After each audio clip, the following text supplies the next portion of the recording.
Golf club میں تقریب تقسیم انعامات منعقد کی جا رہی تھی۔ 16 سالہ سالار سکندر بھی انڈر 16 کی کیٹیگریز میں 7 انڈر پیئر کے اسکور کے ساتھ پہلی پوزیشن کی ٹرافی وصول کرنے کے لیے موجود تھا۔ سکندر عثمان نے سالار سکندر کا نام پکارے جانے پر تالیاں بجاتے ہوئے اس ٹرافی کیبنٹ کے بارے میں سوچا، جس میں اس سال انہیں کچھ مزید تبدیلیاں کروانی پڑی تھیں۔ سالار کو ملنے والی شیلڈز اور ٹرافیز کی تعداد اس سال بھی پچھلے سالوں جیسی ہی تھی۔ ان کے تمام بچے ہی پڑھائی میں بہت اچھے تھے، مگر سالار سکندر باقی سب سے مختلف تھا۔ ٹرافیز، شیلڈ اور سرٹیفکیٹ کے معاملے میں وہ سکندر عثمان کے باقی بچوں سے بہت آگے تھا۔ 150 آئی کیو لیول 150 آئی کیو لیول کے حامل اس بچے کا مقابلہ کرنا ان میں سے کسی کے لیے بھی ممکن ہی نہ تھا۔ فخریہ انداز میں تالیاں بجاتے ہوئے سکندر عثمان نے دائیں طرف بیٹھی ہوئی اپنی بیوی سے سرگوشی میں کہا، یہ گولف میں اس کی 13ویں اور اس سال کی 4تھی ٹرافی ہے۔ ہر چیز کا حساب رکھتے ہو تم؟ اس کی بیوی نے مسکراتے ہوئے جیسے قدرے ستائشی انداز میں اپنے شوہر سے کہا، جس کی نظریں اس وقت مہمان خصوصی سے ٹرافی وصول کرتے ہوئے سالار پر مرکوز تھیں۔ سکندر عثمان نے اپنی بیوی کو دیکھا، جو اب سیٹ کی طرف جاتے ہوئے سالار کو دیکھ رہی تھیں۔ آئی بیٹ اگر یہ اس وقت اس مقابلے میں شرکت کرنے والے پروفیشنل کھلاڑیوں کے ساتھ کھیل رہا ہوتا تو بھی اس وقت اس کے ہاتھ میں یہی ٹرافی ہوتی۔ سکندر عثمان نے بیٹے کو دور سے دیکھتے ہوئے کچھ فخریہ انداز میں دعویٰ کیا۔ سالار اب اپنی سیٹ کے اطراف میں موجود دوسری سیٹوں پر موجود دوسرے انعامات حاصل کرنے والوں سے ہاتھ ملانے میں مصروف تھا۔ اس کی بیوی کو عثمان سکندر کے دعوے پر کوئی حیرانی نہیں ہوئی، کیونکہ وہ جانتی تھی سالار کے بارے میں۔ یہ ایک باپ کا جذباتی جملہ نہیں تھا، وہ واقعی اتنا ہی غیر معمولی تھا۔ اسے 2 ہفتے پہلے اپنے بھائی زبیر کے ساتھ اسی گولف کورس پر 18 ہول پر کھیلا جانے والا گولف کا میچ یاد آیا۔ روف میں اتفاقاً گر جانے والی ایک بال کو وہ جس صفائی اور مہارت کے ساتھ واپس گرین میں لایا تھا، اس نے زبیر کو محو حیرت کر دیا۔ وہ پہلی بار سالار کے ساتھ گولف کھیل رہا تھا۔ مجھے یقین نہیں آ رہا۔ 18 ہول کے خاتمے تک کسی کو بھی یہ یاد نہیں تھا اس نے یہ جملہ کتنی بار بولا ہے۔ روف سے کھیلے جانے والی اس شاٹ نے اگر اسے محو حیرت کیا تھا تو سالار سکندر کے شاٹ نے دم بخود کر دیا تھا۔ گیند کو ہول میں جاتے دیکھ کر اس نے کلب کے سہارے کھڑے کھڑے صرف گردن موڑ کر آنکھوں ہی آنکھوں میں سالار سکندر اور اس ہول کے درمیان موجود فاصلے کو ماپا تھا اور جیسے بے یقینی سے سر ہلاتے سالار کو دیکھا۔ آج سالار صاحب اچھا نہیں کھیل رہے۔ زبیر نے مڑ کر بے یقینی کے عالم میں اپنے پیچھے کھڑے کینڈی کو دیکھا، جو گولف کورٹ پکڑے سالار کو دیکھتے ہوئے بڑبڑایا تھا، ابھی یہ اچھا نہیں کھیل رہا۔ زبیر نے انتزاعیہ انداز میں کلب کے کیڈی کو دیکھا۔ ہاں صاحب، ورنہ بال کبھی روف میں نہ جاتی، کیڈی نے بڑے معمول کے انداز میں انہیں بتایا۔ آپ آج یہاں پہلی بار کھیل رہے ہیں اور سالار صاحب پچھلے 7 سال سے یہاں کھیل رہے ہیں۔ میں اسی لیے کہہ رہا ہوں کہ آج وہ اچھا نہیں کھیل رہے۔ کیڈی نے زبیر کو معلومات میں اضافہ کیا اور زبیر نے اپنی بہن کو دیکھا، جو فخریہ انداز میں مسکرا رہی تھی۔ اگلی بار میں پوری تیاری کے ساتھ آؤں گا اور اگلی بار کھیل کی جگہ کا انتخاب بھی میں کروں گا۔ زبیر نے کچھ خفت کے عالم میں اپنی بہن کے ساتھ سالار کی طرف جاتے ہوئے دیکھا۔ اینی ٹائم اینی پلیس، انہوں نے سالار کی طرف سے اپنے بھائی کو پراعتماد انداز میں چیلنج کرتے ہوئے کہا، میں تمہیں اس ویک اینڈ پر ٹی اے اور ڈی اے کے ساتھ کراچی بلوانا چاہتا ہوں۔ انہوں نے سالار کے قریب پہنچ کر ہلکے پھلکے انداز میں کہا۔ سالار مسکرایا، وہ کس لیے؟ میرے بیہاف پر تمہیں کراچی چیمبر آف کامرس کے صدر کے ساتھ ایک میچ کھیلنا ہے۔ میں اس بار الیکشنز میں اس سے ہارا ہوں، مگر وہ اگر کسی سے گولف کا میچ ہار گیا تو اسے ہارٹ اٹیک ہو جائے گا، اور وہ بھی ایک بچے کے ہاتھوں۔ وہ اپنے بھائی کی بات پر ہنسی تھی، مگر سالار کے ماتھے پر چند بل نمودار ہوئے تھے۔ بچہ، اس نے ان کے جملے میں موجود واحد قابل اعتراض لفظ پر زور دیتے ہوئے اسے دہرایا۔ میرا خیال ہے انکل، مجھے کل آپ کے ساتھ 18 ہولز کا ایک اور گیم کرنا پڑے گا۔ اسجد دروازہ کھول کر اپنی ماں کے کمرے میں داخل ہوا۔ امی، آپ سے ایک ضروری بات کرنی ہے۔ ہاں کہو، کیا بات ہے بیٹا؟ اسجد صوفے پر بیٹھ گیا۔ آپ ہاشم انکل کی طرف نہیں گئیں؟ نہیں، کیوں، کوئی خاص بات ہے؟ ہاں، امامہ اس ویک اینڈ پر آئی ہوئی ہے۔ اچھا، آج شام کو چلیں گے۔ تم گئے تھے وہاں؟ شکیلہ نے مسکراتے ہوئے کہا۔ ہاں میں گیا تھا۔ کیسی ہے وہ؟ اس بار تو خاصے عرصے کے بعد آئی ہے۔ شکیلہ کو یاد آیا۔ ہاں، 2 ماہ کے بعد۔ شکیلہ کو ازجد کچھ الجھا ہوا لگا۔ کوئی مسئلہ ہے بیٹا؟ امی، مجھے امامہ پچھلے کافی عرصے سے بہت بدلی بدلی لگ رہی ہے۔ اس نے ایک گہرا سانس لیتے ہوئے کہا۔ بدلی بدلی؟ کیا مطلب؟ مطلب تو میں شاید آپ کو نہیں سمجھا سکتا، بس اس کا رویہ میرے ساتھ کچھ عجیب سا ہے، ازجد نے کندھے اچکاتے ہوئے کہا۔ آج تو وہ ایک معمولی سی بات پر ناراض ہو گئی، پہلے جیسی بات ہی نہیں رہی اس میں۔ میں سمجھ نہیں پا رہا کہ اسے کیا ہوا ہے۔ تمہیں وہم ہو گیا ہوگا ازجد، اس کا رویہ کیوں بدلے گا؟ تم کچھ زیادہ ہی جذباتی ہو کر سوچ رہے ہو۔ شکیلہ نے اسے حیرانی سے دیکھا۔ نہیں امی، پہلے میں بھی یہی سمجھ رہا تھا کہ شاید مجھے وہم ہوگا، لیکن آج خاص طور پر مجھے اپنے یہ احساسات وہم نہیں لگے۔ وہ بہت اکھڑے سے انداز میں بات کرتی رہی مجھ سے۔ تمہارا خیال ہے اس کا رویہ کچھ بدل گیا ہے؟ شکیلہ نے برش میز پر رکھتے ہوئے کہا۔ یہ تو مجھے نہیں پتا۔ تم نے پوچھا اس سے؟ ایک بار نہیں، کئی بار۔ پھر؟ ہر بار آپ کی طرح وہ بھی یہی کہتی کہ مجھے غلط فہمی ہو گئی ہے۔ اس نے کندھے اچکاتے ہوئے کہا۔ کبھی کہتی ہے اسٹڈیز کی وجہ سے ایسا ہے، کبھی کہتی ہے اب وہ میچور ہو گئی ہے۔ یہ ایسی کوئی غلط بات بھی نہیں ہے، ہو سکتا ہے واقعی یہ بات ہو۔ شکیلہ نے کچھ سوچتے ہوئے کہا۔ امی، بات سنجیدگی کی نہیں ہے، مجھے لگتا ہے وہ مجھ سے کترانے لگی ہے، ازجد نے کہا۔ تم فضول باتیں کر رہے ہو ازجد، میں نہیں سمجھتی کہ ایسی کوئی بات ہوگی۔ ویسے بھی تم دونوں تو بچپن سے ایک دوسرے کو جانتے ہو، ایک دوسرے کی عادت سے واقف ہو۔ شکیلہ کو بیٹے کے خدشات بالکل بے معنی لگے۔ ظاہر ہے عمر کے ساتھ کچھ تبدیلیاں آ ہی جاتی ہیں، اب بچے تو رہے نہیں ہو تم لوگ، تم معمولی باتوں پر پریشان ہونے کی عادت چھوڑ دو، انہوں نے بیٹے کو سمجھاتے ہوئے کہا۔ ویسے بھی ہاشم بھائی اگلے سال اس کی شادی کر دینا چاہتے ہیں، وہ کہہ رہے تھے کہ وہ بعد میں اپنی تعلیم مکمل کرتی رہے گی، کم از کم وہ تو اپنے فرض سے سبکدوش ہو جائیں۔ شکیلہ نے انکشاف کیا۔ انکل نے ایسا کہا؟ ازجد کو چونکا۔ کئی بار، میرا خیال ہے وہ لوگ تو تیاریاں بھی کر رہے ہیں۔ ازجد نے ایک اطمینان کا سانس لیا۔ ہو سکتا ہے امامہ اسی وجہ سے قدرے پریشان ہو۔ ہاں، ہو سکتا ہے، بہرحال یہی صحیح ہے، اگلے سال شادی ہو جانی چاہیے، ازجد نے کچھ مطمئن ہوتے ہوئے کہا۔ وہ 16-17 سال کا ایک دبلا پتلا مگر لمبا لڑکا تھا۔ اس کے چہرے پر بلوغت کا وہ رواں نظر آ رہا تھا جسے ایک بار بھی شیو نہیں کیا گیا تھا، اور اس روئے نے اس کے چہرے کی معصومیت کو برقرار رکھا تھا۔ وہ اسپورٹس شارٹس اور ایک ڈھیلی ڈھالی شرٹ پہنے ہوئے تھا۔ اس کے پیروں میں کاٹن کی جرابیں اور جاگرز تھے۔ چوئنگم چباتے ہوئے اس کی آنکھوں میں ایک عجیب طرح کی بے چینی اور اضطراب تھا۔ وہ اس وقت ایک پرہجوم سڑک کے بیچوں بیچ ایک ہیوی ڈیوٹی موٹر سائیکل پر بیٹھا ہوا تیزی سے تقریباً اسے اڑائے لے جا رہا تھا۔ وہ کسی قسم کے بھی ہیلمٹ کے بغیر تھا اور بہت ریش انداز میں موٹر سائیکل چلا رہا تھا۔ اس نے 2 دفعہ سگنل توڑا، 3 دفعہ خطرناک طریقے سے کچھ گاڑیوں کو اوورٹیک کیا، 4 دفعہ بائک چلاتے چلاتے اس کا اگلا پہیہ اڑا دیا، اور کتنی ہی دیر دور تک صرف ایک پہیے پر بائک چلاتا رہا۔ 2 دفعہ دائیں بائیں دیکھے بغیر اس نے برق رفتاری سے اپنی مرضی کا ٹرن لیا۔ 1 دفعہ وہ زگ زیگ انداز میں بائک چلانے لگا۔ 6 دفعہ اس نے پوری رفتار سے بائک چلاتے ہوئے اپنے دونوں پاؤں اٹھا دیے۔ پھر یکدم اسی رفتار سے بائک چلاتے ہوئے اس نے ون وے کی خلاف ورزی کرتے ہوئے اس لین کو توڑا اور دوسری لین میں زناٹے کے ساتھ گھس گیا۔ سامنے سے آتی ہوئی ٹریفک کی بریکیں یکدم چرچرانے لگیں۔ اس نے فل اسپیڈ پر بائک چلاتے ہوئے یکدم ہینڈل پر سے اپنے ہاتھ ہٹا دیے۔ بائک پوری رفتار کے ساتھ سامنے سے آنے والی گاڑی کے ساتھ ٹکرائی۔ وہ ایک جھٹکے کے ساتھ ہوا میں بلند ہوا اور پھر کسی چیز پر گرا۔ اسے اندازہ نہیں ہوا اس کا ذہن تاریک ہو چکا تھا۔ وہ دونوں لڑکے اسٹیج پر ایک دوسرے کے بالمقابل روسٹرم کے پیچھے کھڑے تھے، مگر ہال میں موجود اسٹوڈنٹس کی نظریں ہمیشہ کی طرح ان میں سے ایک پر مرکوز تھیں۔ وہ دونوں ہیڈ بوائے کے انتخاب کے لیے کنونسنگ کر رہے تھے، اور وہ پروگرام بھی اس کا ایک حصہ تھا۔ دونوں کے روسٹرم پر ایک ایک پوسٹر لگا تھا، جن میں سے ایک پر ووٹ فور سالار اور دوسرے پر ووٹ فور فیضان لکھا تھا۔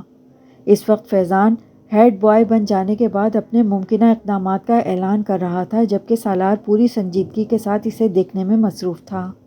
فیضان اسکول کا سب سے اچھا مقرر تھا اور اس وقت بھی وہ اپنے جوش و خطابت کے کمال دکھانے میں مصروف تھا اور اسی برٹش لہجے میں بات کر رہا تھا جس کے لیے وہ مشہور تھا۔ بہترین ساؤنڈ سسٹم کی وجہ سے اس کی آواز اور انداز دونوں خاصے متاثر کن تھے۔ ہال میں بلا شبہ سکوت طاری تھا اور یہ خاموشی اس وقت ٹوٹی جب فیضان کے سپورٹرز اس کے کسی اچھے جملے پر داد دینا شروع ہوتے۔ ہال یکدم تالیوں سے گونج اٹھتا۔ آدھے گھنٹے کے بعد وہ جب اپنے لیے ووٹ کی اپیل کرنے کے بعد خاموش ہوا تو ہال میں اگلے کئی منٹ تالیاں اور سیٹیاں بجتی رہیں۔ ان تالیوں میں خود سالار سکندر بھی شامل تھا۔ فیضان نے ایک فاتحانہ نظر ہال اور پھر سالار پر ڈالی اور اسے تالیاں بجاتے دیکھ کر اس نے گردن کے ہلکے اشارے سے اسے سراہا۔ سالار سکندر آسان حریف نہیں تھا، یہ وہ اچھی طرح جانتا تھا۔ اسٹیج سیکرٹری اب سالار کے لیے اناؤنسمنٹ کر رہا تھا۔ تالیوں کی گونج میں سالار نے بولنا شروع کیا۔ Good morning friends. وہ ایک لحظہ ٹھہرا۔ فیضان اکبر ایک مقرر کے طور پر یقیناً ہمارے اسکول کا اثاثہ ہیں۔ میں یا دوسرا کوئی بھی ان کے مقابلے میں کسی اسٹیج پر کھڑا نہیں ہو سکتا۔ وہ ایک لمحے کے لیے رکا۔ اس نے فیضان کے چہرے کو دیکھا جس پر ایک فخریہ مسکراہٹ ابھر رہی تھی، مگر سالار کے جملے کی باقی حصے نے اگلے لمحے اسے مسکراہٹ کو غائب کر دیا۔ اگر معاملہ صرف باتیں بنانے کا ہو تو۔ ہال میں ہلکی سی کھلکھلاہٹ ابھری۔ سالار کے لہجے کی سنجیدگی برقرار تھی۔ مگر ایک ہیڈ بوائے اور مقرر میں بہت فرق ہوتا ہے۔ مقرر کو باتیں کرنی ہوتی ہیں، ہیڈ بوائے کو کام کرنا ہوتا ہے۔ دونوں کے درمیان کافی ڈفرینس ہوتا ہے۔ سالار کے سپورٹرز کی تالیوں سے ہال گونج اٹھا۔ میرے پاس فیضان اکبر جیسے خوبصورت لفظوں کی روانی نہیں ہے، اس نے اپنی بات جاری رکھی۔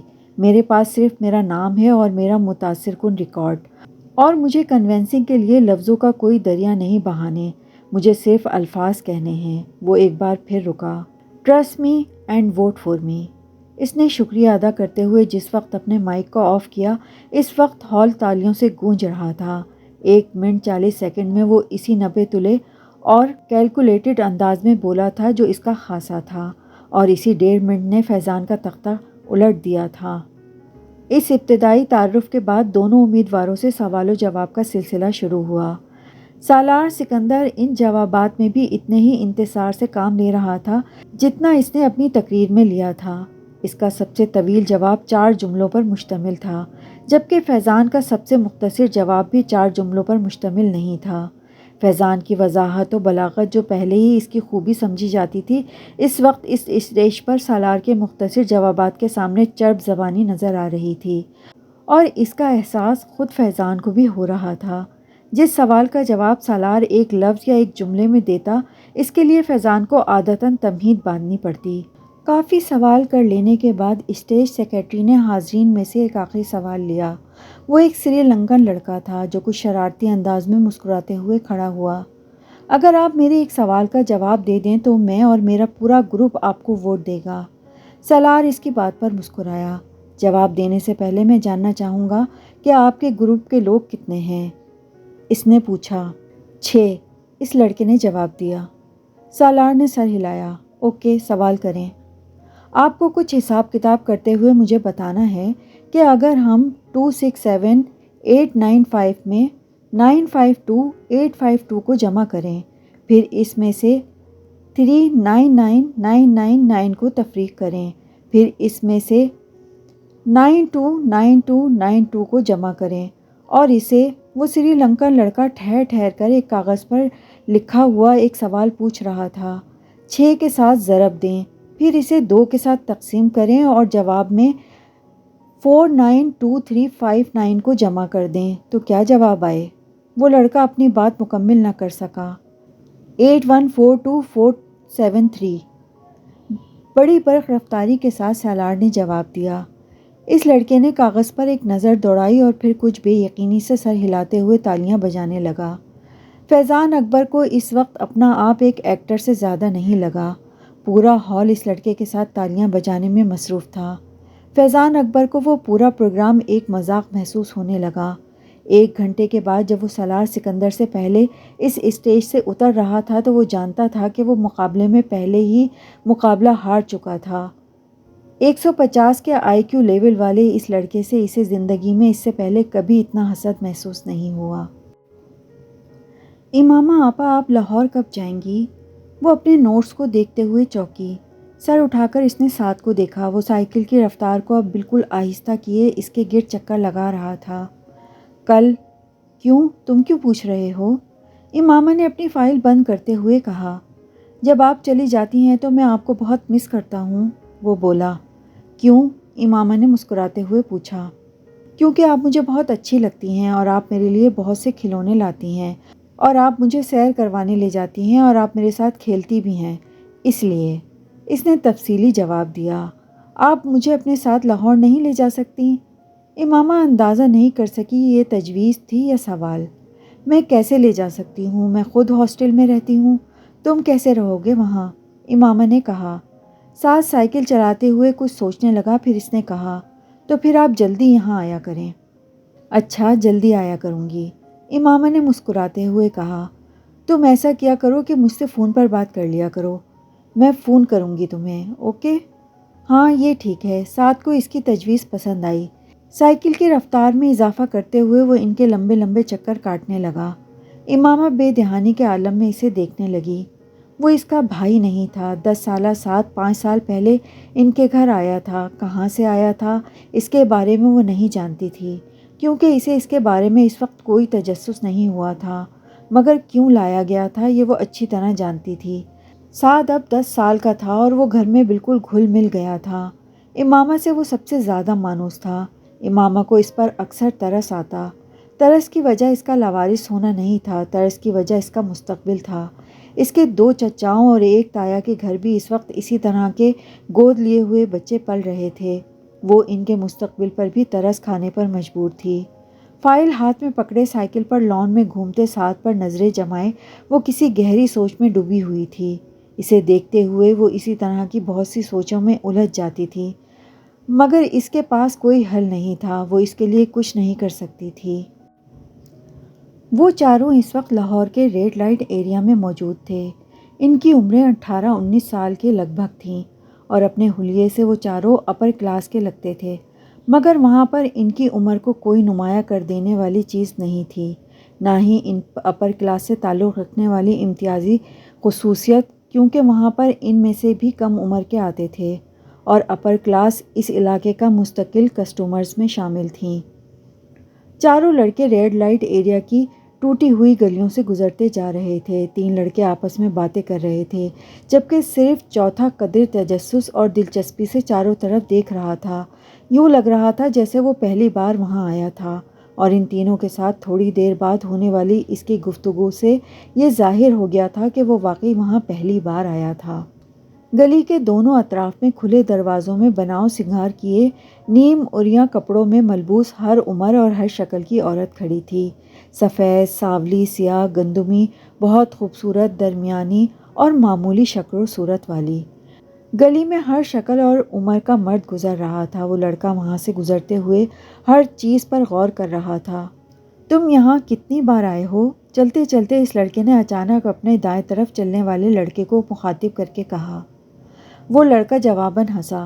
کتنی بار یہ تو پتہ نہیں، اب تو گنتی بھی بھول چکا ہوں، اکثر آتا ہوں یہاں پر، اس لڑکے نے قدرے فخریہ انداز میں کہا۔ ان عورتوں میں مجھے کوئی اٹریکشن محسوس نہیں ہو رہی، نتھنگ اسپیشل اباؤٹ دیم، اس نے کندھے اچکاتے ہوئے کہا۔ اگر کہیں رات ہی گزارنی ہو تو کم از کم انوائرمنٹ تو اچھا ہونا چاہیے، یہ تو بہت گندی جگہ ہے، اس نے گلی میں موجود گڑھوں اور کوڑے کے ڈھیروں کو دیکھتے ہوئے کچھ ناگواری سے کہا۔ پھر گرل فرینڈز کے ہوتے ہوئے یہاں آنے کی کیا ضرورت یار، اس نے اس بار اپنی بھویں اچکاتے ہوئے کہا۔ اس جگہ کا اپنا چارم ہے، گرل فرینڈز اور یہاں کی عورتوں کا کوئی مقابلہ نہیں۔ گرل فرینڈز اس طرح کے ڈانس تو نہیں دکھا سکتی جو ابھی کچھ دیر پہلے تم دیکھو گے۔ تیسرا لڑکا ہنسا۔ اور پھر پاکستان کی جس بڑی ایکٹریس کا ڈانس دکھانے ہم تمہیں لے جا رہے ہیں وہ تو بس یہیں ملے گی۔ دوسرے لڑکے کی بات پہلے لڑکے نے کاٹ دی۔ اس کا ڈانس تو تم پہلے بھی دکھا چکے ہو۔ ارے وہ کچھ بھی نہیں تھا، بھائی کی شادی پر ایک مجرا کیا تھا، مگر یہاں پر تو بات ہی کچھ اور ہوتی ہے۔ وہ ایکٹریس تو ایک پوش علاقے میں رہتی ہے نا، پھر یہاں کیوں آتی ہے؟ پہلے لڑکے نے کچھ غیر مطمئن انداز میں اس سے پوچھا۔ یہ تم آج خود اس سے پوچھ لینا، میں کبھی اس طرح کے سوال اس سے نہیں کرتا۔ دوسرے لڑکے کی بات پر باقی دونوں لڑکے ہنسے۔ مگر تیسرا اسی طرح چپتی ہوئی نظروں سے اسے دیکھتا رہا۔ ان کا سفر بالآخر اس گلی کے آخر میں ایک عمارت کے سامنے ختم ہو گیا۔ عمارت کے نیچے موجود دکان سے تینوں لڑکوں نے موتیے کے بہت سے ہار خریدے اور اپنی کلائیوں میں لپیٹ لیے۔ ایک ہار دوسرے لڑکے نے اس لڑکے کی کلائی میں بھی لپیٹ دیا جو وہاں آنے پر اعتراض کر رہا تھا۔ پھر ان لوگوں نے وہاں سے پان خریدے۔ تمباکو والا پان دوسرے لڑکے نے اس لڑکے کو بھی دیا جو شاید زندگی میں پہلی بار پان کھا رہا تھا۔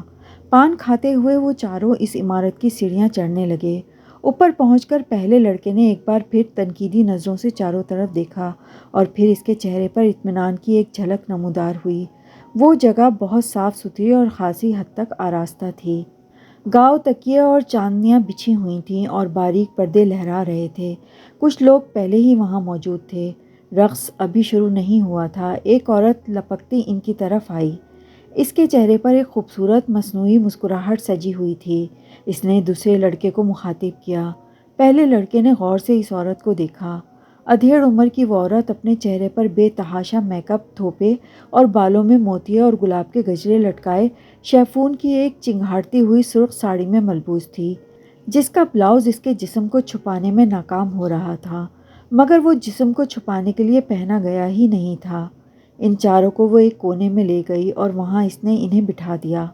پہلے لڑکے نے وہاں بیٹھتے ہی منہ میں موجود پان اس گلدان میں تھوک دیا جو ان کے قریب موجود تھا، کیونکہ پان منہ میں ہوتے ہوئے اس سے بات کرنا مشکل ہو رہا تھا۔ پان کا ذائقہ بھی ان کے لیے کچھ زیادہ خوشگوار نہیں تھا۔ تینوں لڑکے وہاں بیٹھ کر مدھم آواز میں باتیں کرنے لگے، جبکہ پہلا لڑکا اس ہال کے چاروں طرف موجود گاؤ تکیوں سے ٹیک لگائے ہوئے لوگوں کو دیکھتا رہا، جن میں سے کچھ اپنے سامنے شراب کی بوتلیں اور نوٹوں کی گڈیاں رکھے بیٹھے تھے۔ ان میں سے اکثریت سفید لٹھے کے کلف لگے کپڑوں میں ملبوس تھی۔ اس نے عید کے اجتماعات کے علاوہ آج پہلی بار کسی اور جگہ پر سفید لباس پہننے والوں کو اتنا بڑا اجتماع دیکھا تھا۔ خود وہ اپنے ساتھیوں کی طرح سیاہ جینس اور اسی رنگ کی آدھے بازوؤں والی ٹی شرٹ میں ملبوس تھا۔ ان کی عمر کے کچھ لڑکے بھی وہاں انہی کی طرح جینس اور ٹی شرٹ میں ملبوس تھے۔ تھوڑی دیر بعد ایک عورت اسی طرح چیختے چنگھاڑتے رنگوں والے کپڑوں میں ملبوس وہاں آ کر ہال کے درمیان میں بیٹھ کر ایک غزل سنانے لگی تھی۔ اس کے ساتھ کچھ سازندے بھی تھے۔ وہ غزلیں سنانے اور اپنے اوپر اچھالے جانے والے کچھ نوٹ اٹھا کر وہ خاموشی اور مطمئن واپس چلی گئی، اور اس کے جانے کے فوراً بعد ہی فلم انڈسٹری کی وہ ایکٹریس ہال میں داخل ہوئی اور ہال میں موجود ہر مرد کی نظر اس سے جیسے چپک کر رہ گئی۔ اس نے ہال میں باری باری چاروں طرف گھوم کر ہر ایک کو سر کے اشاروں سے خوش آمدید کہا۔ سازندوں کو اس بار کسی تکلیف کا سامنا نہیں کرنا پڑا تھا۔ کیسٹ پلیئر پر باری باری چند ہیجان انگیز گانے لگائے جا رہے تھے جن پر اس عورت نے اپنا رقص پیش کرنا شروع کیا تھا، اور کچھ دیر پہلے کی خاموشی یکدم ختم ہو گئی۔ چاروں طرف موجود مرد اس عورت کو داد و تحسین کرنے کے ساتھ ساتھ شراب نوشی میں مصروف تھے۔ ان میں سے کچھ تو زیادہ جوش میں آ رہے تھے، وہ اٹھ کر اس ایکٹریس کے ساتھ ڈانس میں بھی مصروف تھے۔ ہال میں واحد شخص وہ اپنی جگہ پر کسی حرکت کے بغیر بے تاثر چہرے کے ساتھ بیٹھا تھا۔ وہ وہی لڑکا تھا، مگر اس کے باوجود یہ اندازہ لگانا مشکل نہیں تھا کہ وہ اس ایکٹریس کے رقص سے خاصا محظوظ ہو رہا تھا۔ تقریباً 2 گھنٹے کے بعد جب اس ایکٹریس نے اپنا رقص ختم کیا تو وہاں موجود آدھے سے زیادہ مرد اتنا افیل ہو چکے تھے۔ واپس گھر جانا ان کے لیے مسئلہ اس لیے نہیں تھا کیونکہ ان میں سے کوئی بھی گھر جانے کا ارادہ نہیں رکھتا تھا۔ وہ سب وہاں رات گزارنے آئے تھے۔ ان چاروں نے بھی رات وہاں گزاری۔ اگلے دن وہاں سے واپسی پر گاڑی میں ان دوسرے لڑکے نے جماہی لیتے ہوئے پہلے لڑکے سے پوچھا، جو اس وقت لاپرواہی سے گاڑی سے باہر دیکھنے میں مصروف تھا، کیسا رہا یہ تجربہ؟ اچھا تھا نا؟ اچھا تھا، پہلے لڑکے نے کندھے اچکاتے ہوئے کہا۔ بس اچھا تھا اور کچھ نہیں؟ تم بھی نا بس، اس نے قدرے ناراضگی کے عالم میں اپنی بات ادھوری چھوڑی۔ کبھی کبھار جانے کے لیے اچھی جگہ ہے، اس کے علاوہ اور کیا کہہ سکتا ہوں، مگر سم تھنگ اسپیشل والی کوئی بات نہیں ہے۔ میری گرل فرینڈ اس لڑکی سے بہتر ہے جس کے ساتھ میں نے رات گزاری ہے، اس لڑکے نے دو ٹوک انداز میں کہا۔ ڈائننگ ٹیبل پر ہاشم مبین کی پوری فیملی موجود تھی۔ کھانا کھاتے ہوئے وہ سب آپس میں خوش گپیوں میں بھی مصروف تھے۔ موضوع گفتگو اس وقت امامہ تھی، جو اس ویک اینڈ پر بھی اسلام آباد میں موجود تھی۔ بابا آپ نے یہ بات نوٹ کی کہ امامہ دن بدن سنجیدہ سے سنجیدہ ہوتی جا رہی ہے؟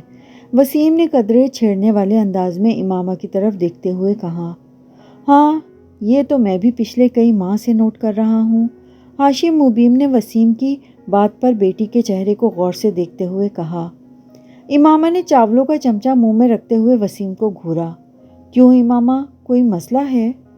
بابا یہ بڑی فضول باتیں کرتا ہے اور آپ بھی خواہ خواہ اس کی باتوں میں آ رہے ہیں۔ میں اپنی اسٹڈیز کی وجہ سے مصروف اور سنجیدہ ہوں۔ اب ہر کوئی وسیم کی طرح نکما تو نہیں ہوتا۔ اس نے اپنے ساتھ بیٹھے وسیم کے کندھے پر کچھ ناراضگی سے ہلکا سا ہاتھ مارتے ہوئے کہا۔ بابا آپ ذرا اندازہ کریں، میڈیکل کے شروع کے سالوں میں اس کا یہ حال، تو جب یہ ڈاکٹر بن جائے گی تب اس کا کیا حال ہوگا؟ وسیم نے امامہ کی تنبیہ کی کوئی پرواہ نہیں کرتے ہوئے اس کا مذاق اڑایا۔ سالوں گزر جایا کریں گے، مس امامہ ہاشم کو مسکرائے ہوئے۔ ڈائننگ ٹیبل پر موجود لوگوں کے چہرے پر مسکراہٹ دوڑ گئی۔ ان دونوں کے درمیان نوک جھوک ہمیشہ ہی رہتی تھی۔ بہت کم موقع ہوتے تھے جب وہ دونوں اکٹھے ہوں اور ان کے درمیان آپس میں جھگڑا نہ ہو۔ مستقل بنیادوں پر ہوتے رہنے والے ان جھگڑوں کے باوجود امامہ کی سب سے زیادہ دوستی بھی وسیم کے ساتھ ہی تھی۔ اس کی وجہ شاید اس کے اوپر تلے کی پیدائش بھی تھی۔ اور آپ تصور کریں، اس بار امامہ نے اسے اپنی بات مکمل کرنے نہیں دی۔ اس نے اس کے کندھوں پر پوری قوت سے مکہ مارا۔ وسیم پر کچھ زیادہ اثر نہیں ہوا۔ ہمارے گھر میں ایک ڈاکٹر کے ہاتھ میں شفا کے سوا اور کیا کیا ہو سکتا ہے؟ آپ اس کا مظاہرہ دیکھ رہے ہیں۔ اس سے آپ یہ اندازہ بھی لگا سکتے ہیں کہ آج کل کے ڈاکٹرز وارڈ میں مریضوں کے ساتھ کیا سلوک کرتے ہوں گے۔ ملک میں بڑھتی ہوئی شرح اموات کی وجہ شاید یہی ہو۔ بابا اس کو منع کریں، امامہ نے بالآخر ہتھیار ڈالتے ہوئے ہاشم مبین سے کہا۔ وسیم، ہاشم مبین نے اپنی مسکراہٹ ضبط کرتے ہوئے وسیم کو جھڑکا۔ وہ بڑی سعادت مندی سے فوراً خاموش ہو گیا۔ اس نے پورے لفافے کو گرائنڈر میں خالی کر دیا اور پھر اسے بند کر کے چلا دیا۔ خان سامہ اسی وقت اندر آیا۔ چھوٹے صاحب لائیں میں آپ کی مدد کر دوں؟ وہ اس کی طرف بڑھا مگر اس نے ہاتھ کے اشارے سے اسے روک دیا۔ نہیں، میں خود کر لیتا ہوں، تم مجھے دودھ کا ایک گلاس دے دو، اس نے گرائنڈر آف کرتے ہوئے کہا۔ خان سامہ ایک گلاس میں دودھ لے کر پاس آیا۔ دودھ کے آدھے گلاس میں اس نے گرائنڈر میں موجود تمام پاؤڈر ڈال دیا اور ایک چمچے سے اچھی طرح ہلانے لگا۔ پھر ایک ہی سانس میں وہ دودھ پی گیا۔ کھانے میں آج کیا پکایا ہے تم نے؟ اس نے خان سامہ سے پوچھا۔ خان سامہ نے کچھ ڈشز گنوانی شروع کی۔ اس کے چہرے پر کچھ ناگواری ابھری۔ میں کھانا نہیں کھاؤں گا، سونے جا رہا ہوں، مجھے ڈسٹرب مت کرنا، اس نے سختی سے کہا اور کچن سے نکل گیا۔ پیروں میں پہنی ہوئی باٹا کی چپل کو وہ فرش پر تقریباً گھسیٹ رہا تھا۔ اس کی شیو بڑی ہوئی تھی اور آنکھیں سرخ تھیں۔ شرٹ کے چند ایک کے سوا سارے ہی بٹن کھلے ہوئے تھے۔ اپنے کمرے میں جا کر اس نے دروازے کو لاک کر لیا۔ وہ وہاں موجود جہازی سائز کے میوزک سسٹم کی طرف گیا اور کمرے میں بولٹن کا گانا بلند آواز میں بجنے لگا۔ وہ ریموٹ لے کر اپنے بیڈ پر آ گیا اور اوندھے منہ بے ترتیبی کے عالم میں لیٹ گیا۔ اس کا ریموٹ والا بایاں ہاتھ بیڈ سے نیچے لٹک رہا تھا اور مسلسل ہل رہا تھا۔ اس کے دونوں پاؤں بھی میوزک کے ساتھ گردش کر رہے تھے۔ کمرے میں بیڈ اور اس کے اپنے حلیے کے علاوہ ہر چیز اپنی جگہ پر تھی۔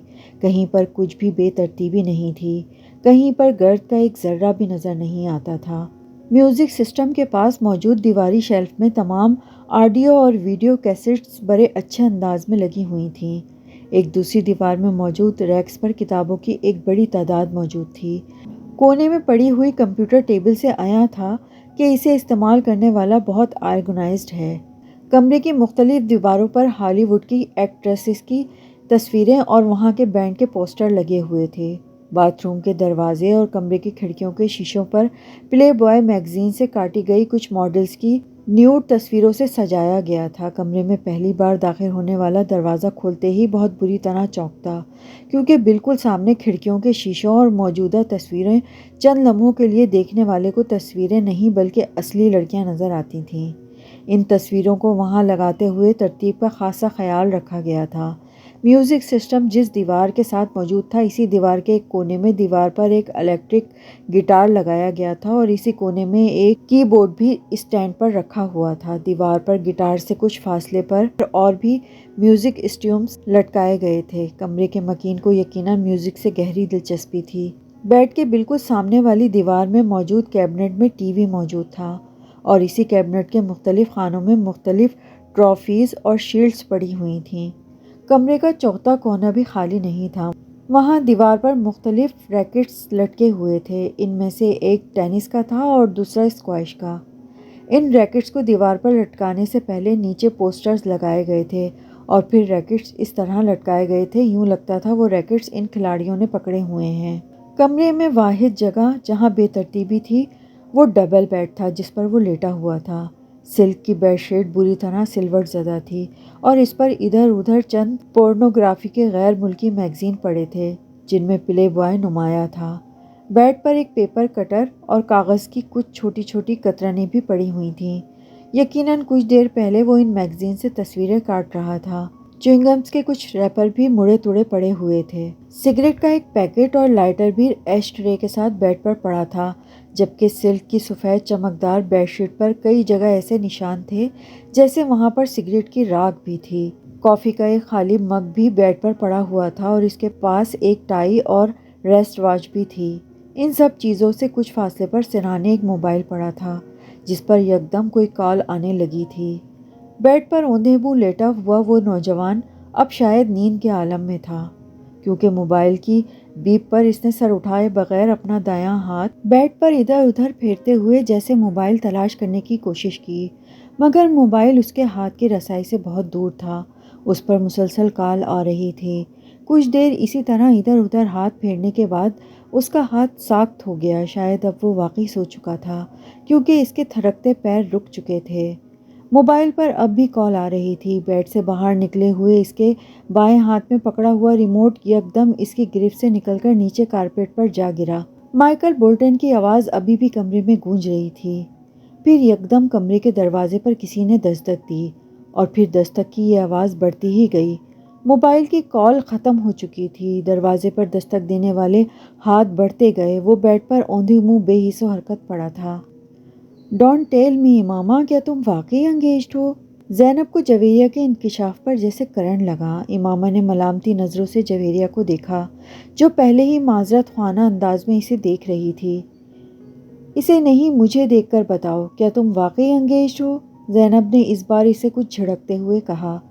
ہاں، مگر اس قدر غیر معمولی اور حیرت انگیز واقعہ تو نہیں کہ تم اس پر اس طرح ریئیکٹ کرو، امامہ نے بڑی رسانیت سے کہا۔ وہ سب لائبریری میں بیٹھی ہوئی تھیں اور سرگوشیوں میں باتیں کرنے میں مصروف تھیں۔ مگر تمہیں ہمیں بتانا تو چاہیے تھا، آخر راز میں رکھنے کی کیا ضرورت تھی؟ اس بار رابعہ نے کہا۔ راز میں نہیں رکھا، بس یہ کوئی اتنا اہم واقعہ نہیں تھا کہ تمہیں بتاتی، اور پھر تم لوگوں سے میری دوستی تو اب ہوئی ہے جبکہ اس منگنی کو کئی سال گزر چکے ہیں، امامہ نے وضاحت کرتے ہوئے کہا۔ کئی سال سے کیا مراد ہے تمہاری؟ میرا مطلب ہے 2-3 سال۔ پھر بھی امامہ بتانا تو چاہیے تھا تمہیں۔ زینب کا اعتراض ابھی بھی اپنی جگہ قائم تھا۔ امامہ نے مسکراتے ہوئے زینب کو دیکھا۔ اب کروں گی تو اور کسی کو بتاؤں یا نہ بتاؤں تمہیں ضرور بتاؤں گی۔ ویری فنی، زینب نے اسے گھرتے ہوئے کہا۔ اور کچھ نہیں تو تم ہمیں کوئی تصویر وغیرہ ہی لا کر دکھا دو موصوف کی۔ فرسٹ کزن ہے، ازجد نام ہے، امامہ نے رک رک کر کچھ سوچتے ہوئے کہا۔ MBA کیا ہے اس نے اور بزنس کرتا ہے۔ شکل و صورت کیسی ہے؟ اس بار زینب نے پوچھا۔ امامہ نے غور سے اس کے چہرے کو دیکھا۔ ٹھیک ہے، ٹھیک ہے، میں تم سے پوچھ رہی ہوں، لمبا ہے، ڈارک ہے، ہینڈسم ہے؟ اس بار امامہ مسکراتے ہوئے کچھ کہے بغیر زینب کو دیکھتی رہی۔ امامہ نے اپنی پسند سے یہ منگنی کی ہے، وہ اچھا خاصا گڈ لکنگ ہے، جویریہ نے اس بار امامہ کی طرف سے جواب دیتے ہوئے کہا۔ ہاں، ہمیں اندازہ کر لینا چاہیے تھا، آخر وہ امامہ کا فرسٹ کزن ہے۔ اب امامہ تمہارا اگلا کام یہ ہے کہ تم ہمیں اس کی تصویر لا کر دکھاؤ، زینب نے کہا۔ نہیں، اس سے پہلے کا ضروری کام یہ ہے کہ تم ہمیں کچھ کھلانے پلانے لے چلو، رابعہ نے مداخلت کرتے ہوئے کہا۔ فی الحال تو یہاں سے چلیں، ہاسٹل جانا ہے مجھے۔ امامہ یکدم اٹھ کر کھڑی ہو گئی۔ وہ بھی اٹھ گئیں۔ ویسے جویریہ، تم نے یہ بات پہلے کیوں نہیں بتائی؟ ساتھ چلتے ہوئے زینب نے جویریہ سے پوچھا۔ بھائی، امامہ نہیں چاہتی تھی، اس لیے میں نے کبھی اس موضوع پر بات نہیں کی، جویریہ نے معذرت خواہ انداز میں کہا۔ امامہ نے مڑ کر ایک بار پھر جویریہ کو گھورا۔ اس کی نظروں میں تنبیہ تھی۔ امامہ کیوں نہیں چاہتی تھی؟ میری منگنی ہوئی ہوتی تو میں تو شور مچاتی، زینب نے بلند آواز میں کہا۔ امامہ نے اس بار کسی رد عمل کا اظہار نہیں کیا۔ آپ کا بیٹا آبادی کے اس 2.5% حصے میں شامل ہے جو 150 سے زیادہ آئی کیو لیول رکھتے ہیں۔ اس آئی کیو لیول کے ساتھ جو کچھ وہ کر رہا ہے وہ غیر معمولی صحیح مگر غیر متوقع نہیں ہے۔ اس غیر ملکی اسکول میں سالار کو جاتے ہوئے ابھی صرف ایک ہفتہ ہوا تھا جب سکندر عثمان اور ان کی بیوی کو وہاں بلوایا گیا تھا۔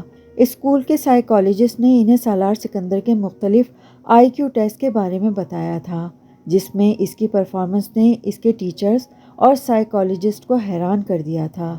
اس اسکول میں 150 کا آئی کیو لیول کا وہ پہلا اور واحد بچہ تھا اور چند ہی دنوں میں وہ وہاں سب کی توجہ کا مرکز بن گیا تھا۔ سکندر عثمان اور ان کی بیوی سے ملاقات کے دوران سائیکالوجسٹ کو اس کے بچپن کے بارے میں کچھ کھوج لگانے کا موقع ملا۔ وہ کافی دلچسپی سے سالار کے کیس کو اسٹڈی کر رہا تھا اور دلچسپی کی یہ نوعیت پروفیشنل نہیں ذاتی تھی۔ اپنے کیریئر میں وہ پہلی بار اس آئی کیو لیول کے بچے کا سامنا کر رہا تھا۔ سکندر عثمان کو آج بھی وہ دن اچھی طرح یاد تھا۔ سالار اس وقت صرف 2 سال کا تھا اور غیر معمولی طور پر وہ اس عمر میں ایک عام بچے کی نسبت زیادہ صاف لہجے میں باتیں کرتا تھا اور باتوں کی نوعیت ایسی ہوتی تھی کہ وہ لوگ حیران رہ جاتے تھے۔ ایک دن جب وہ اپنے بھائی سے فون پر بات کرنے کے لیے فون کر رہے تھے تو سالار ان کے پاس کھڑا تھا۔ وہ اس وقت ٹی وی لاؤنج میں بیٹھے تھے اور فون پر باتیں کرنے کے ساتھ ساتھ ٹی وی بھی دیکھ رہے تھے۔ کچھ دیر بعد انہوں نے فون رکھا۔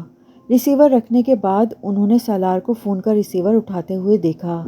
ہیلو انکل، میں سالار ہوں، وہ کہہ رہا تھا۔ انہوں نے چونک کر اسے دیکھا۔ وہ اطمینان سے ریسیور کان سے لگائے کسی سے باتوں میں مصروف تھا۔ میں ٹھیک ہوں، آپ کیسے ہیں؟ سکندر نے حیرت سے اسے دیکھا۔ پہلے ان کے ذہن میں بھی یہی آیا کہ وہ جھوٹ موٹ فون پر باتیں کر رہا ہے۔ پاپا میرے پاس بیٹھے ٹی وی دیکھ رہے ہیں۔ نہیں، انہوں نے نہیں کیا، میں نے خود کیا ہے، وہ اس کے اگلے جملے پر چونکے۔ سالار، کس سے بات کر رہے ہو؟ سکندر نے پوچھا۔ انکل شاہ نواز سے، سالار نے سکندر کو جواب دیا۔ انہوں نے ہاتھ بڑھا کر ریسیور اس سے لے لیا۔ ان کا خیال تھا کہ اس نے غلطی سے کوئی نمبر ملا لیا ہوگا یا پھر لاسٹ نمبر کو ریڈائل کر دیا ہوگا۔ انہوں نے کان سے ریسیور لگایا۔ دوسری طرف ان کے بھائی تھے۔ یہ سالار نے نمبر ڈائل کیا ہے؟ انہوں نے معذرت کرتے ہوئے اپنے بھائی سے کہا۔ سالار نے کیسے ڈائل کیا؟ وہ تو بہت چھوٹا ہے، ان کے بھائی نے دوسری طرف کچھ حیرانی سے پوچھا۔ میرا خیال ہے اس نے آپ کا نمبر ریڈائل کر لیا ہے، اتفاق سے ہاتھ لگ گیا ہوگا۔ ہاتھ مار رہا تھا نا سیٹ پر۔ انہوں نے فون بند کر دیا اور ریسیور نیچے رکھ دیا۔ سالار جو خاموشی سے ان کی گفتگو سننے میں مصروف تھا، ریسیور نیچے رکھتے ہی اس نے ایک بار پھر ریسیور اٹھا لیا۔ اس بار سکندر عثمان اسے دیکھنے لگے۔ وہ بالکل کسی میچور آدمی کی طرح ایک بار پھر شاہ نواز کا نمبر ڈائل کر رہا تھا اور بڑی روانی کے ساتھ۔ وہ ایک لمحے کے لیے دم بخود رہ گئے۔ 2 سال کے بچے سے انہیں یہ توقع نہیں تھی۔ انہوں نے ہاتھ بڑھا کر کریڈل دبا دیا۔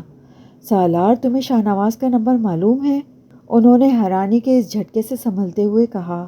ہاں، بڑے اطمینان سے جواب دیا گیا۔ کیا نمبر ہے؟ اس نے بھی روانی کے ساتھ وہ نمبر دہرا دیا۔ وہ اس کا چہرہ دیکھنے لگے۔ انہیں اندازہ نہیں تھا کہ وہ گنتی کے اعداد سے واقف ہوگا۔ اور پھر وہ نمبر؟ تمہیں یہ نمبر کس نے سکھایا؟ میں نے خود سیکھا ہے۔ کیسے؟ ابھی آپ نے ملایا تھا نا؟ سالار نے اس کو دیکھتے ہوئے کہا۔ تمہیں گنتی آتی ہے؟ ہاں۔ کہاں تک آتی ہے؟ 100 تک۔ سناؤ۔ وہ مشین کی طرح شروع ہو گیا۔ ایک ہی سانس میں انہیں 100 تک گنتی سنا دی۔ سکندر عثمان کے پیٹ میں بل پڑنے لگے۔ اچھا، میں ایک اور نمبر ڈائل کرتا ہوں، میرے بعد اسے ڈائل کرنا، انہوں نے ریسیور اس سے لیتے ہوئے کہا۔ اوکے۔ سالار کو یہ سب ایک دلچسپ کھیل کی طرح لگا۔ سکندر عثمان نے ایک نمبر ملایا اور پھر فون بند کر دیا۔ سالار نے فوراً ریسیور ان سے پکڑ کر انہی کی روانی کے ساتھ وہ نمبر ملایا۔ سکندر عثمان کا سر گھومنے لگا۔ وہ واقعی وہی نمبر تھا جو انہوں نے ملایا تھا۔ انہوں نے ایک کے بعد دیگرے کئی نمبر ملائے اور پھر سالار سے وہی نمبر ملانے کا کہا۔ وہ کوئی غلطی کیے بغیر وہی نمبر ملاتا رہا۔ وہ یقیناً فوٹوگراف میموری رکھتا تھا، انہوں نے اپنی بیوی کو بتایا۔ میں نے اسے گنتی نہیں سکھائی، میں نے تو بس کچھ دن پہلے اسے چند کتابیں لا کر دی تھیں اور کل ایک بار ایسے ہی اس کے سامنے 100 تک گنتی پڑی تھی، انہوں نے سکندر عثمان کو بتایا۔ سکندر عثمان نے سالار کو ایک بار پھر گنتی سنانے کے لیے کہا۔ وہ سناتا گیا۔ ان کی بیوی ہکا بکا اسے دیکھتی رہیں۔ دونوں میاں بیوی کو یہ اندازہ ہو گیا تھا کہ ان کا بچہ ذہنی اعتبار سے غیر معمولی صلاحیتیں رکھتا ہے، اور یہی وجہ تھی کہ ان دونوں نے اپنے باقی بچوں کی نسبت اسے جلدی اسکول میں داخل کروا دیا تھا، اور اسکول میں بھی وہ اپنی غیر معمولی صلاحیتوں کی وجہ سے بہت جلد ہی دوسروں کی نظروں میں آ گیا تھا۔ اس بچے کو آپ کی خاص توجہ کی ضرورت ہے۔ عام بچوں کی نسبت ایسے بچے زیادہ حساس ہوتے ہیں۔ اگر آپ اس کی اچھی تربیت کرنے میں کامیاب ہو گئے تو یہ بچہ آپ کے اور آپ کے خاندان کے لیے ایک سرمایہ ہوگا، نہ صرف خاندان کے لیے بلکہ آپ کے ملک کے لیے بھی۔ سکندر عثمان اور ان کی بیوی اس غیر ملکی سائیکالوجسٹ کی باتیں بڑے فخریہ انداز میں سنتے رہے۔ اپنے دوسرے بچوں کے مقابلے وہ سالار کو زیادہ اہمیت دینے لگے تھے۔ وہ ان کی سب سے چہیتی اولاد تھا اور انہیں اس کی کامیابیوں پر فخر تھا۔ اسکول میں ایک ٹرم کے بعد اسے اگلی کلاس میں پروموٹ کر دیا گیا اور دوسری ٹرم کے بعد اس سے اگلی کلاس میں، اور اس وقت پہلی بار سکندر عثمان کو کچھ تشویش ہونے لگی۔ وہ نہیں چاہتے تھے کہ سالار 8-10 سال کی عمر میں جونیئر یا سینئر کیمبرج کر لیتا، مگر جس رفتار سے وہ ایک کلاس سے دوسری کلاس میں جا رہا تھا یہی ہونا تھا۔ میں چاہتا ہوں آپ میرے بیٹے کو اب پورے 1 سال کے بعد ہی اگلی کلاس میں پروموشن دیں۔ میں نہیں چاہتا وہ اتنی جلدی اتنے ایب نارمل طریقے سے اپنا اکیڈمک کیریئر ختم کر لے۔ آپ اس کے سبجیکٹس اور ایکٹیویٹیز بڑھا دیں مگر اسے نارمل طریقے سے ہی پروموٹ کریں۔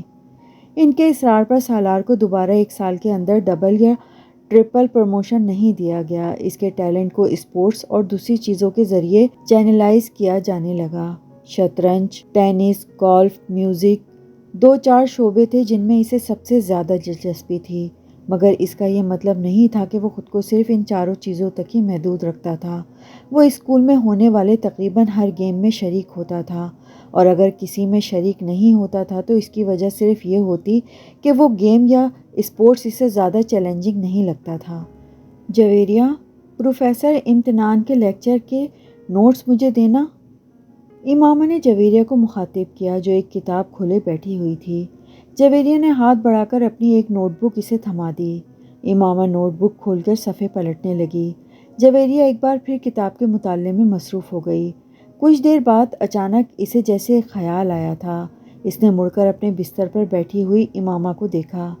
تم نے لیکچر نوٹ کرنا کیوں بند کر دیا ہے؟ اس نے امامہ کو مخاطب کیا۔ امامہ نے نوٹ بک سے نظریں اٹھا کر اسے دیکھا۔ مجھے کچھ سمجھ میں آئے تو میں نوٹ کروں نا۔ کیا مطلب، تمہیں پروفیسر امتنان کا لیکچر بھی سمجھ میں نہیں آتا؟ جویریہ کو جیسے حیرت ہوئی۔ اتنا اچھا تو پڑھاتے ہیں۔ میں نے کب کہا کہ وہ اچھا نہیں پڑھاتے؟ اس نے کچھ الجھے ہوئے لہجے میں بات ادھوری چھوڑ دی۔ وہ ایک بار پھر ہاتھ میں پکڑی نوٹ بک کو دیکھ رہی تھی۔ جویریہ نے غور سے اسے دیکھا۔ تم آج کل کچھ زیادہ ہی غائب دماغ نہیں ہوتی جا رہی؟ ڈسٹرب ہو کسی بات سے؟ جویریہ نے اپنے سامنے رکھی کتاب بند کرتے ہوئے بڑے ہمدردانہ لہجے میں کہا۔ ڈسٹرب؟ وہ بڑبڑائی۔ نہیں، ایسی کوئی بات نہیں ہے۔ تمہاری آنکھوں کے گرد ہلکے بھی پڑے ہوئے ہیں۔ کل رات کو شاید 3:30 کا وقت تھا جب میری آنکھ کھلی، اور تم اس وقت بھی جاگ رہی تھی۔ میں پڑھ رہی تھی۔ نہیں، صرف کتاب اپنے سامنے رکھے بیٹھی ہوئی تھی، مگر کتاب پر نظر نہیں تھی تمہاری۔ جویریہ نے اس کو ٹوکتے ہوئے کہا۔ تمہیں کوئی مسئلہ تو نہیں ہے؟ کیا مسئلہ ہو سکتا ہے مجھے؟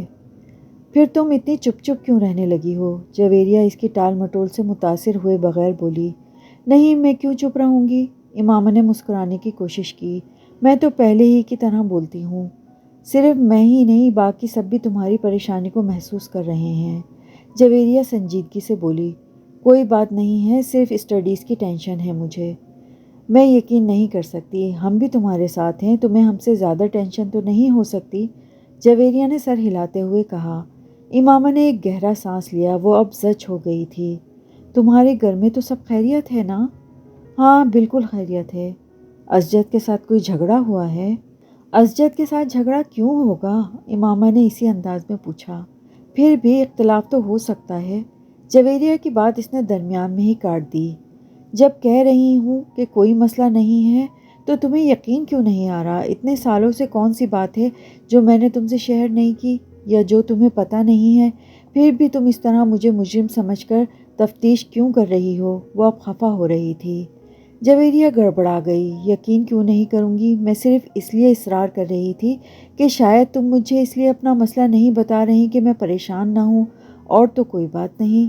جویریہ کچھ نادم سی ہو کر اس کے پاس سے اٹھ کر واپس اپنی اسٹڈی ٹیبل کے سامنے جا بیٹھی۔ اس نے ایک بار پھر وہ کتاب کھول لی جسے وہ پہلے پڑھ رہی تھی۔ کافی دیر تک کتاب پڑھتے رہنے کے بعد اس نے ایک جمائی لیا اور گردن مڑ کر لاشعوری طور پر امامہ کو دیکھا۔ وہ دیوار سے ٹیک لگائے اس کی نوٹ بک کھولے بیٹھی تھی، مگر اس کی نظریں نوٹ بک پر نہیں تھیں۔ وہ سامنے والی دیوار پر نظریں جمائے بیٹھی تھی۔